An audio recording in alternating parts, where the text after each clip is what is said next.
அனைவருக்கும் அன்பு வணக்கம். நண்பர் ஒருத்தர் ஃபோன் பண்ணி கேட்டார், என்ன அது முதல்ல வாரத்தில் 5 நாள் அப்படின்னு, அதுக்கப்புறம் பார்த்தீங்கன்னா அதிசயமாக 7 நாளும் ஏதோ ஒரு பதிவு வந்தது. திடீர்னு பார்த்தீங்கன்னா 4 நாள் காணாமல் போயிட்டேன். அதுக்கப்புறம் காலையில் 6 மணி அப்படின்னு சொல்லிட்டு 1 மணிக்கு வரேன்ற, அது கூட 1 மணிக்கு வருவியான்னு கூட தெரியாது. என்னதான் உன் பிரச்சனை, என்னதான் உனக்கு வேணும் அப்படின்னாரு. கரெக்ட், அந்த பிரச்சனையை பற்றி தான் இன்றைக்கி பேச போகிறோம். ஆனால் என்னுடைய பிரச்சனை கிடையாது. இன்றைக்கு பொதுவாக அந்த இளம் தலைமுறையினர் அவங்க கிட்ட இருக்கிற பிரச்சனையை தான் நம்ம பார்க்க போகிறோம் நண்பர்களே. சமீபத்தில் நம்ம மகாபாரத்தில் பார்த்துருந்தோம். சவுனகர் யுதிஷ்டர்கிட்ட சொல்கிறாரு, திருப்தியின்மை இது பயங்கரமானது, எல்லா அழிவுக்கும் காரணமானது அப்படின்றார். அவர் குறிப்பிடுகின்ற திருப்தியின்மை எவ்வளோ இருந்தாலும் இது பத்தாது பத்தாது அப்படின்றோம் இல்லையா, அந்த மாதிரியான திருப்தியின்மையை குறிப்பிடுகின்றார். ஆனால் இன்னைக்கு பொதுவாக இருக்க பிரச்சனை என்ன அப்படின்னா, திருப்தி அடைவதில்லை நிறைய பேர். அதுக்கு காரணம் இன்னும் வேணும் இன்னும் வேணும் அப்படின்றது கிடையாது, என்ன வேணும் அப்படின்றதே தெரியாமல் இருக்குது. இதை சரியாக புரிஞ்சுக்கணும் அப்படின்னா ஒரு சில உதாரணங்கள் வேணும். என்னுடைய நண்பர் ஒருத்தர், அவர் மகனுக்கு பெண் பார்த்த அனுபவங்களை அடிக்கடி என்கிட்ட ஷேர் பண்ணிப்பார். அதில் ஒரு 2-3 சொன்னாலே இது சீக்கிரம் புரியும் அப்படின்னு நினைக்கிறேன். ஒரு இடத்துல பொண்ணு பார்த்துருக்காங்க. நண்பர் வீட்லேயும் அவங்க பொண்ணு வீட்லேயும் எல்லாம் பேசியிருக்காங்க. அதுக்கப்புறம் பையனும் பொண்ணும் பேசிக்கங்க அப்படின்னு இருக்காங்க. ஒரு வாரம் கழிச்சு பொண்ணு வீட்டிலேருந்து நீங்கள் தட்டு மாற்றிக்கலாம் அப்படின்ன உடனே இவங்க குடும்பத்தோடு போகிறாங்க. அங்கே போயிட்டு அவங்க பொண்ணு வீட்டார் குடும்பத்தோடு இருக்காங்க. அவங்க எல்லாம் பேசுகிறாங்க. எல்லாருக்கும் ரொம்ப பிடிச்சி போச்சு. சரி ரைட்டு, எப்போ நிச்சயதார்த்தம் அப்படி இப்படின்னும் போது அந்த பொண்ணு இல்லை எனக்கு டைம் வேணும் அப்படின்னுக்குது. பொண்ணு வீட்டில் கடுப்பாயிட்டாங்க, நண்பர் வீட்டில் இல்லை. எவ்வளோ டைம் வேணும் உனக்கு? ஒரு 10 நிமிஷம் எடுத்துக்கோ, என்னைக்கு வைக்கலாம் சொல்லு அப்படின்னோடனே, இல்லை எனக்கு 10 நிமிஷம்லாம் பத்தாது. அப்புறம் நண்பர் கேட்டுக்கிறார், சரிம்மா உனக்கு எவ்வளோ நேரம் வேணும் சொல்லு அப்படின்ன உடனே அதை சொல்ல தெரியல. சரிம்மா ஒரு வாரம் போதுமா அப்படின்னா, இல்லை போதாது. நண்பருக்கு புரிஞ்சு போச்சு. சரி 1 மாதம் போதுமா அப்படின்னு கேட்குறாரு. இல்லை தெரியல அப்படின்னுக்குது. ஏம்மா எத்தனை நாள் போகுதுன்னே தெரியல அப்படின்னா அப்புறம் நான் எத்தனை நாள் காத்துட்ருக்க முடியும்? சரி ரைட்டு, நீங்கள் வேறு இடம் பார்த்துக்காங்க, நாங்களும் வேறு இடம் பார்த்துக்குறோம் அப்படின்னோடனே அவங்க பொண்ணு வீட்டில் கொஞ்சம் இருங்க அப்படின்ட்டு அந்த பொண்ணை பிடிச்சி திட்டிருக்காங்க. அதுக்கப்புறம் அந்த பொண்ணு கேட்டிருக்கு, சரி உங்கள் வீட்டில் நாய் வச்சுக்கிறதுக்கு பர்மிஷன் இருக்கா அப்படின்னு கேட்டுதான். நண்பர் சொன்னாராம், நாங்கள் தனி வீடு இல்லாமல் அப்பார்ட்மெண்ட்டில் தான் இருக்கோம், இங்கே நாய் வச்சுக்கலாம் பிரச்சனை இல்லை, ஆனால் நமக்கு சில பிரச்சனைகள் இருக்குது. நீங்கள் 2 பேருமே வேலைக்கு போகிறவங்க, எங்களாலாம் அந்த நாயை வெளில எடுத்துன்னு சுத்த முடியாது. அதனால் நீங்கள் காலையில் 7 மணிக்கு கிளம்பி போயிட்டீங்கன்னா ராத்திரி 8 மணிக்கோ 9 மணிக்கோ வருவீங்க. வர வரைக்கும் அந்த நாய் பாவம் உள்ளுக்குள்ளேயே 1-2 போக முடியாமல் கஷ்டப்பட்டு எதனா மனுஷங்க மாதிரியா, அந்த மாதிரி டார்ச்சர் பண்ணுறதுக்கு எனக்கு இஷ்டம் இல்லை அப்படின்னோடனே, இல்லை அது டாய்லெட்டில் போகிற மாதிரி அதுக்கெல்லாம் ட்ரைனிங்லாம் பண்ணலாம். சாரிம்மா, அவங்கவுங்க இன்றைக்கி அந்த ரெஸ்ட் ரூம் அப்படின்றது ஒரு ப்ரைவேட் ஸ்பேஸ் ஆகிடுச்சு. ஃபேமிலியில் இருக்க மற்றவங்களோடையே ஷேர் பண்ணிக்கிறதுக்கு யோசிக்கும் போது ஒரு நாய் கூட அந்த ப்ரைவேட் ஸ்பேஸை ஷேர் பண்ணிக்கிறதுன்றது எனக்கு ஒத்து வராது. அதனால் நாய் எல்லாம் கொண்டு வர முடியாதுன்னு டக்குன்னு சொல்லிடுச்சான், நாய் இல்லாமல் நான் வரமாட்டேன் அப்படின்னு. அடுத்த சம்மந்தம் பார்த்தீங்கன்னா, அந்த பெண்ணுக்கு அப்பா கிடையாது அப்படின்னா அந்த சின்ன குழந்தையாக இருக்கும்போது டிவோர்ஸ் பண்ணிட்டு போயிட்டாராம். அவங்க அம்மா என்ன சொல்லியிருக்காங்க, எங்கள் அக்கா தான் எங்களுக்கு ஆதரவு கொடுத்தது, அதனால் அவங்க மாமா தான் இந்த கல்யாணத்தை பண்ணி வைப்பார் அப்படின்னு நண்பர் சொல்லிட்டாரு. எனக்கு ஒன்றும் பிரச்சனை இல்லைங்க அப்படின்னு இருக்காரு. அதுக்கப்புறம் அடுத்த கட்ட பேச்சுவார்த்தையெல்லாம் நடக்கும்போது டகால்னு அந்த பொண்ணோட அம்மா சொன்னாங்களா, இல்லை நான் வரத்துக்கு நீங்கள் ஒத்துக்குனீங்களே அதுக்கு ரொம்ப சந்தோஷம். ஒன்றும் புரியல, கல்யாணம்னா பொண்ணோட அம்மா இல்லாமல் எப்படி நடக்கும் கேட்டுருக்காரு. என்னங்க மாமா முன்னிருந்து நடத்தினாலும் நீங்கள் கல்யாணத்துக்கு வருவீங்கல்ல? இல்லை கல்யாணத்துக்கு அப்புறமா. என்ன கல்யாணத்துக்கு அப்புறம்? இல்லை என் பொண்ணு சொல்லிட்டா இது மாதிரி கல்யாணத்துக்கு அப்புறம் நீ என்னோட தான் இருக்கணும்னு. அப்படியே நண்பர் மொழிகிறாரு. இல்லைங்க, எங்கள் வீட்டில் இருக்கிறது 3 பெட்ரூமு, எங்கள் அப்பா அம்மா ஒரு பெட்ரூமில் இருப்பாங்க, நானும் என் ஒய்ஃபும் ஒரு பெட்ரூமில் இருப்போம், பசங்க கல்யாணம் ஆகி வந்தால் அவங்க ஒரு பெட்ரூமில் இருப்பாங்க, நீங்கள் எங்கே இருப்பீங்க? அதெல்லாம் கவலைப்படாதீங்க, அப்போது தனி வீடு எடுத்து மாப்பிள்ளை எங்களோட வந்துட்டோன்னு நண்பர் கடுப்பாயிட்டார். ஏங்க எனக்கு இருக்கிறது ஒரே புள்ள, உங்களுக்கு எப்படி ஒரே பொண்ணுன்னு சொல்கிறீங்களோ அதே மாதிரி ஒரே புள்ள, நான் என் பிள்ளைய விட்டுட்டு இருக்க முடியுமா? இல்லை என் பொண்ணு சொல்லிட்டா, நீ கூட இல்லை அப்படின்னா எனக்கு கல்யாணமே வேணான்னு சொல்லிட்டா, நான் தாய் இல்லாமல் வரமாட்டேன். இது அந்த பொண்ணு. இன்னொரு இடம் பார்த்தீங்கன்னா இதே மாதிரி தான், நண்பர் வீடு பொண்ணு வீடு எல்லாம் பேசிட்டாங்க, அவங்களுக்கு ரொம்ப பிடிச்சி போச்சு. இந்த பையனும் பொண்ணும் பேசிக்கிட்டோம் அப்படின்ன உடனே அந்த பையன் அடுத்த நாள் காலையில் சொல்லியிருக்கான், அப்பா இது சரி வராதுப்பா அப்படின்னு இருக்கான். என்னடா சொல்கிற அப்படின்னோடனே, இல்லை அந்த பொண்ணு ஃபாரினில் போயிட்டு பிஜி பண்ணிட்டு அங்கே செட்டில் ஆகிறது தான் வந்து நோக்கம்னு சொல்லி நிற்குது. இதனடா புது கதையாக இருக்குது. சரி, சப்போஸ் அது போகிற நாட்டில் உனக்கு வேலை கிடைக்கல அப்படின்னா என்ன பண்ணுறது என்ன? இப்போ அதனால தான் நான் விட்டுட்டேன். இல்லைன்னா நீ ஸ்பெசிஃபிக்காக கேட்டுரு அப்படின்னு. அதுக்கப்புறம் அந்த பையன் கூப்பிட்டு கேட்டிருக்கான். சரி, நீ ஏதோ ஒரு கண்ட்ரிக்கு போகிற, அங்கே நீ படிச்சுட்டு வேலையில் செட்டில் ஆகிட்ட, எனக்கு அந்த ஊரில் வேலை கிடைக்கலன்னா என்ன பண்ணுறதுன்னு. அதுதான் எனக்கும் தெரியல. ஏற்கனவே முன்னாடி ஒரு 4-5 பசங்க வந்தாங்க, இதே கேள்வியைத்தான் கேட்டாங்க, அவங்களும் போயிட்டாங்க.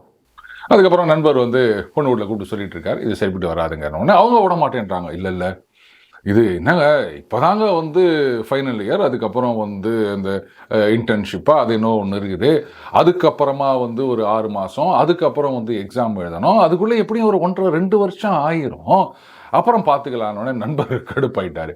ஏங்க இப்போவே சொன்ன வரைக்கும் சந்தோஷம், அதுக்கப்புறம் கல்யாணம் ஆகிட்டு 2 வருஷம் ஆன பிறகு இல்லை நான் அதுதான் வந்து போய் சேருவேன், எனக்கு வேறு எதுவுமே கிடையாது அப்படின்னு உங்கள் பொண்ணு சொன்னாங்கன்னா என்ன பண்ண முடியும்னு நினச்சிட்டு இருக்கீங்க?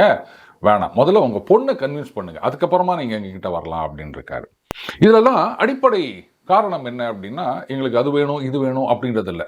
எனக்கு வந்து நாய் வேணுன்றதோ இல்லை தாய் வேணுன்றதோ ஆறு அந்த ஃபாரின்ல செட்டில் ஆனோம் அப்படின்றதோ இதெல்லாம் ஒரு சாக்கு மட்டுமே.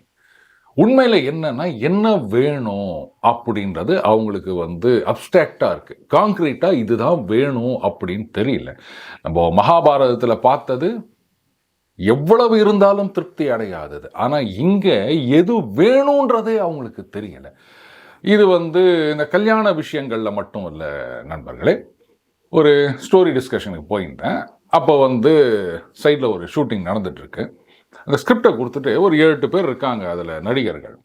அந்த டைரக்டர் என்ன சொல்கிறாரு, இது பாருங்க, இது வந்து இது மாதிரி ஃபேமிலிக்குள்ளே நடக்கிற சீன், ஒரு ட்ராமா சீன் மாதிரி. ரைட்டு, அப்படியே நீங்கள் பண்ணுங்க பார்க்கலாம் எப்படி வருதுன்னு. அப்புறம் அவங்க ஏதோ ஒன்று பண்ணுறாங்க, பார்த்துட்டு இது நல்லா இருக்கே இப்படியே வச்சுக்கலாமே அப்படின்னும் போது அடுத்த ஷார்ட் எடுக்கும்போது ஒருத்தர் சொல்கிறார், சார் இதில் நான் இப்படி பண்ணவா, வேல்யூ அடிஷனாக இது நல்லா இருக்கே அப்படின்னு. அடுத்தது வரும்போது இன்னொருத்தர், சார் இதை வந்து நான் இப்படி பண்ணவா அப்படின்றார். இப்படியே போய் நிற்குதுங்க. ஏன்னா நான் என்ன நினச்சிருந்தேன்னா, டைரக்டர் வந்து இது மாதிரி இந்த சீன் இப்படி வரணும், இவர் இப்படி பண்ணணும், இவர் இந்த எமோஷனில் இருக்கணும், இவர் இப்படி பண்ணணும், இதெல்லாம் டைரக்டர்கள் சொல்லி தருவாங்க அப்படின்னு நான் நினச்சிருந்தேன். நான் ஒன்றும் அந்த காலத்திலேயே இருக்கேன் போல. இது இப்படி ஒரு படம் எடுத்தால் எப்போ எடுத்து முடிகிறது? அதுக்கப்புறம் படம் வந்து இவ்வளோ செலவாயிடுச்சு அப்படின்னா என்ன பண்ண முடியும்? இப்போ ஹாலிவுட்லலாம் பார்த்தீங்கன்னா ஒரு படம் தயாரிக்கணும் அப்படின்னா ப்ரீ ப்ரொடக்ஷனே 1 வருஷம் 2 வருஷம் போகுங்க. ஸ்டோரி போர்ட்லேருந்து க்ளீனாக எப்படி வந்து ஆக்டர்ஸ் ஆர்கனைஸ் பண்ணுறது, எப்படி ஒட்டு மொத்தமாக அவங்களுடைய கால் ஷீட் வாங்குறது, யார் என்னென்னைக்கு தேவை, என்னென்ன லொக்கேஷன், இந்த வேலைகள்லாம் வந்து வருஷக்கணக்கில் போகும். அதுக்கப்புறமா ஷூட்டிங், அதெல்லாம் வந்து கிளாக் ஒர்க் மாதிரி டக்குன்னு முடிச்சுட்டே போகும். ஆனால் இங்கே அப்படி கிடையாது. ஸ்கிரிப்டிலேயே பல சேஞ்சஸ் நடக்கும். அங்கே ஸ்பாட்டுக்கு வந்த பிறகு இல்லையே இது இப்படி இருக்கலாமா, அது அப்படி இருக்கலாமா, இது இப்படி மாற்றி பாருங்கள். அப்போது ஒரு டைரக்டர் அப்படின்றவருக்கு இந்த சீன் எப்படி வரணும் அப்படின்றது மைண்டில் அந்த ஐடியா இருக்கணும். அந்த சீன் முதல்ல அவர் மைண்டிலேருந்து தான் இங்கே ஸ்பாட்டுக்கு வரணும். ஆனால் ஸ்பாட்டிலேருந்து கேமராவுக்கு போகுது அப்படின்னு சொன்னால் அது எப்படி இருக்கும் சொல்லுங்கள்? இதனால தான் இன்றைக்கு வந்து பல படங்கள் ஊற்றிக்கிறதுக்கு காரணம். சப்கான்ஷியஸ் லெவலில் நமக்கு தெரியும், நம்மளை முட்டாள்னு நினச்சிக்கின்னு படம் எடுத்துக்கிறாங்கோ அப்படின்னு. படம்னு இல்லை, எல்லா விஷயங்களிலும் இது தெரியும். அதை புரிஞ்சிக்காததுனால தான் வந்து ஒரு ஹைப்பை கொடுத்தாலே படம் ஓடிடும் அப்படின்னு நினைக்கிறாங்க. சரி, இப்போ அடுத்ததுக்கு வருவோம். இந்த வேலை. இன்னைக்கு இருக்கிற அந்த யங்கர் ஜெனரேஷன் அவங்க கிட்ட போயிட்டு, அதுலேயும் குறிப்பாக இந்த ஐடி எனேபிள் செக்டார் இங்கே போய் கேட்டிங்கன்னா சொல்லுவாங்க, என்னப்பா ஜாப் சாட்டிஸ்ஃபேக்ஷன் இருக்கா அப்படின்னா, ஹடப்பாங்க. சரி, what you mean by job satisfaction? என்ன வேணும்னு நினைக்கிறேன்? நீ இந்த கம்பெனியில் வேலை செய்கிறது உனக்கு வந்து திருப்திகரமாக இல்லை. வெரி குட், என்னென்னலாம் பண்ணால் இது நல்லா இருக்கும் அப்படின்னு சொல்லு, கேட்டு பாருங்க. நான் கேட்டிருக்கேன். சில கம்பெனிகளில் வந்து அந்த ஒரு பெப் டாக் ஆர் அந்த மோட்டிவேஷனல் டாக் அதுக்காக என்னை கூப்பிடுவாங்க. பேசி முடிச்சுட்டு அதை சில பேரோட ஒரு சின்ன ஒரு கலந்துரையாடல் மாதிரி இருக்கும். அப்போ பார்த்தீங்கன்னா நான் இதை தான் கேட்பேன், என்ன எதிர்பார்க்குறீங்க நீங்கள் அப்படின்னா, ஷாக்கிங்லி அவங்களால சொல்ல தெரியல. இல்லை சார், இன்னும் கொஞ்சம் பெட்டராக இருக்கலாம், இன்னும் கொஞ்சம் பெட்டராக இருக்கலாம். இன்னும் கொஞ்சம் பெட்டரானா எப்படி இருக்கணும் சொல்லு, தெரியல. சரி, இது இதோட நிற்குதா அப்படின்னா சாப்பாட்டு விஷயம் எடுத்துக்காங்க. இன்றைக்கு வந்து ஒரு காலத்தில் அந்த இட்லி தக்காளி சாதம் இந்த தான் கடைகள் நிறைய இருக்கும். ஆனால் இன்றைக்கி எங்கே பார்த்தாலும் பிரியாணி கடைகள், விதவிதமான பிரியாணி கடைகள், எல்லாமே பிரியாணி தான். என்ன ஒன்று இது சிக்கன் பிரியாணி, இது மட்டன் பிரியாணி, இப்படி சில வித்தியாசங்கள் இருக்கலாம், அவ்வளோதான் இல்லையா? இதில் ஏராளமான வெரைட்டி இருக்குது. அதே சிக்கன், அதே பிரியாணி, ஆனாலும் வித்தியாசமாக கொடுக்குறாங்க. சரி, ஓகே. ஒரு ரெஸ்டாரண்ட்டில் இவ்வளோ வித்தியாசம் அப்படின்னு சொன்னால், இன்றைக்கி ஏராளமான ரெஸ்டாரண்ட் இருக்குது. ஒவ்வொன்றுத்துலேயும் ஒவ்வொரு மாதிரி வித்தியாசமாக கொடுத்துருப்பாங்க. ஸோ அந்த பெர்முடேஷன், காம்பினேஷன் இதெல்லாம் நம்ம சாப்பிட்டு முடிக்கிறதுக்கே நிறைய நாள் ஆகும். இருந்துட்டு போட்டோம். ஆனால் இது இங்கே சாப்பிட்றோம், ரைட், நல்லா இருக்கா? நல்லா இருக்கு. இல்லை, நம்ம அங்கே ஆர்டர் பண்ணி பார்ப்போம், அது எப்படி இருக்குன்னு ட்ரை பண்ணி பார்ப்போமே. அதை சாப்பிட்ட பிறகு என்னப்பா இதுவாது நல்லா இருக்கா? நல்லா இருக்கா மாதிரி தான் இருக்குது. சரி, எதுக்கும் அதில் ட்ரை பண்ணி பார்ப்போமே. வாழ்நாள் முழுக்க இப்படி ட்ரை பண்ணிக்கிட்டு தான் இருக்கணும். சிம்பிளாக சொல்லணும்னா, கையில் ரிமோட் இருக்குது. ஒரு காலத்துலலாம் ஒரே சேனல், அதனால் டிவி ஆன் பண்ணிட்டீங்க அப்படின்னா வேணும்னா அந்த வால்யூமை இன்க்ரீஸ் பண்ணலாம், டிக்ரீஸ் பண்ணலாம், இவ்வளோ தான் நம்மளால் பண்ண முடியும். செகண்ட் சேனல் அப்படின்னு வந்த பிறகு, அதுவும் அந்த செகண்ட் சேனல் ட்ரையல் ரன் ஒரு 2-3 நாள் போட்டாங்க. ஆஹா, அற்புதமாக இருந்தது. அதை பார்த்து தான் ஏமாந்தோம் எல்லாரும். இருந்தாலும் அதை மெட்ரோ சேனல் அப்படின்னு சொன்னதுனால இந்த கால எஃப்எம் மாதிரி சிலதெல்லாம் ட்ரை பண்ணாங்க. ஆனாலும் பார்த்தீங்கன்னா கொஞ்ச நாளில் சேனல் 1, சேனல் 2 ரெண்டுத்துக்குமே எந்த வித்தியாசமும் கிடையாது அப்படின்ற மாதிரி ஆகிப்போச்சுங்க. ஆனால் இன்றைக்கி நமக்கு நூற்றுக்கணக்கான, ஆயிரக்கணக்கான சேனல்கள்லாம் வருதுன்னு சொல்கிறாங்க.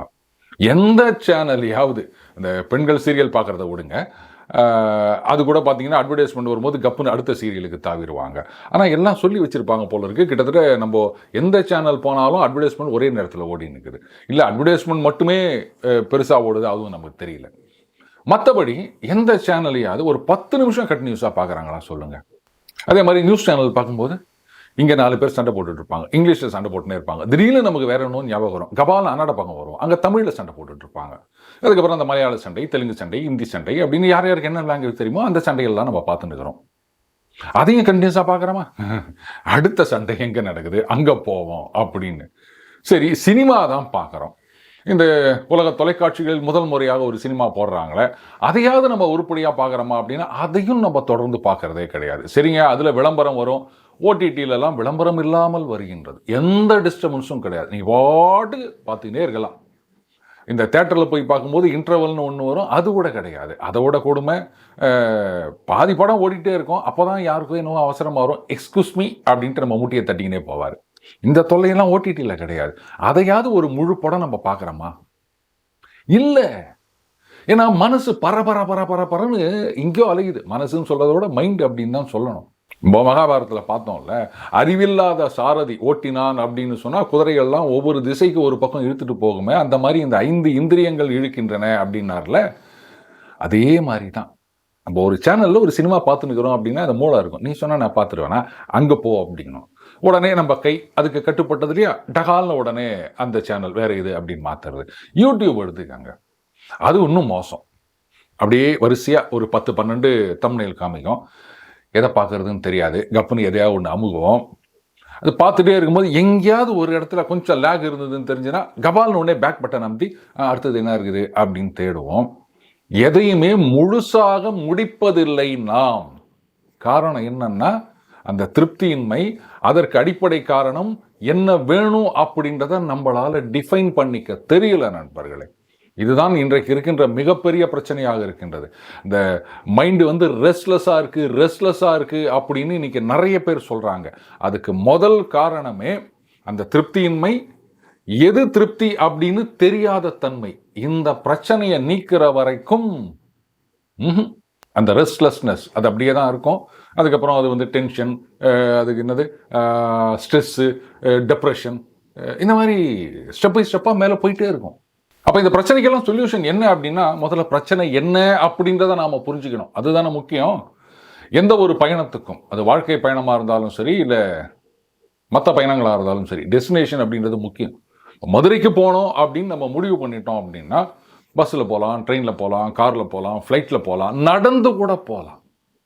மதுரைக்கு தான் போனோம் அப்படின்னு நமக்கு தெரிஞ்சிடுச்சுன்னா நடந்து போனால் கூட ஒரு 15 நாள் 20 நாள் ஆறு வாட்டவர் ஒருத்தர் கெப்பாசிட்டிக்கு ஏற்ற மாதிரி போய் சேர்ந்துட முடியும். ஆனால் டெஸ்டினேஷன் என்னன்னே தெரியாமல் போகலாம்ப்பா அப்படின்னு நினச்சிட்டு கிளம்பினோம் அப்படின்னா, நீங்கள் ஹெலிகாப்டரை கிளம்பினா கூட ஐ ஹாவ் ரீச்டு அப்படின்னு என்றைக்குமே சொல்ல முடியாது. இப்போ புரியுதுங்களா பிரச்சனை? இவ்வளோதாங்க. இந்த பிரச்சனை வந்து மற்றது மாதிரிலாம் மிகப்பெரிய பிரச்சனை கிடையாது. இதை நமக்கு யாரும் இது வரைக்கும் எடுத்து சொன்னதில்லை. எப்பா அதை பற்றியா அந்த டெஸ்டினேஷன் அப்படின்றது இல்லை, இதுதான் உன்னை போட்டு வாட்டி நிற்குது, அந்த டெஸ்டினேஷனை வந்து கண்டுபிடிச்சிரு அப்படின்னா முடிஞ்சு போச்சு. இப்போ எனக்கு கல்யாணத்துக்கு ஒரு பொண்ணு வேணும் அப்படின்வாங்க, எஸ்பெஷலி இந்த 90s கிட்ஸ். ஆஃப்கோர்ஸ் அவங்கள குத்தம் சொல்ல முடியாது. இன்றைக்கி வந்து அவங்க வந்து யாராக இருந்தாலும் பரவாயில்ல அப்படின்ற நிலைமைக்கு வந்துட்டாங்க, அன்ஃபார்ச்சுனேட் 90s கிட்ஸ். மற்றபடி பொதுவாக இருக்க அபிப்பிராயம் என்னென்னா, பசங்களை பொறுத்த வரைக்கும் அப்பா சரி கல்யாணம் எப்படி இருக்கணும் பொண்ணு அப்படின்னா அது அவ்வளோதான். எப்படி இருக்கணும்னு சொல்ல தெரியல, வெறும்னு சொல்லலாம். அது பாருங்க படிச்சிருக்கணுங்க, வேலைக்கு போயிருக்கணுங்க அப்படின்வாங்க. அதுக்கப்புறம் கண்ணுக்கு அழகாக இருக்கணும், இது தானே எல்லாரும் சொல்கிறது. அந்த அழகு அப்படின்றதோட டெஃபினேஷன் ஆளுக்கு மாறும், அது வேற விஷயம். ஈவன் லவ் பண்ணா அப்படின்னா அதனுடைய ஸ்கேல் வேறவா இருக்கும், வீட்டில் பார்த்தாங்கன்னா அதனுடைய ஸ்கேல் வேறவா இருக்கும்.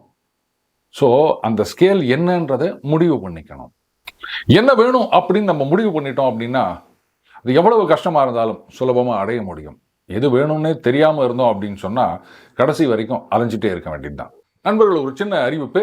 நாளைக்கு விநாயகர் சதுர்த்தி முன்னிட்டு, ஆமாம் நீங்கள் எல்லாம் விநாயகர் சதுர்த்தி கொண்டாடணும் இல்லையா, காலங்கத்தால் போயிட்டு பிள்ளையார் வாங்கிட்டு வரணும், அதுக்கப்புறம் பூஜைகள்லாம் பண்ணணும், கொழுக்கட்டை பண்ணணும். அது வீட்டில் கஷ்டப்பட்டு பண்ணுவாங்க, நாம் வந்து அதை கஷ்டப்பட்டு சாப்பிடுவோம். அதனால் உங்களுடைய இந்த பண்டிகைக்கு இடையூறு செய்யக்கூடாது அப்படின்றதுக்காக நாளைக்கு சேனலுக்கு லீவ் விட்டு விடுகிறோம். வியாழக்கிழமை சந்திப்போம் நண்பர்களே. மீண்டும் அடுத்த ஒரு சந்திப்போம். வணக்கம்.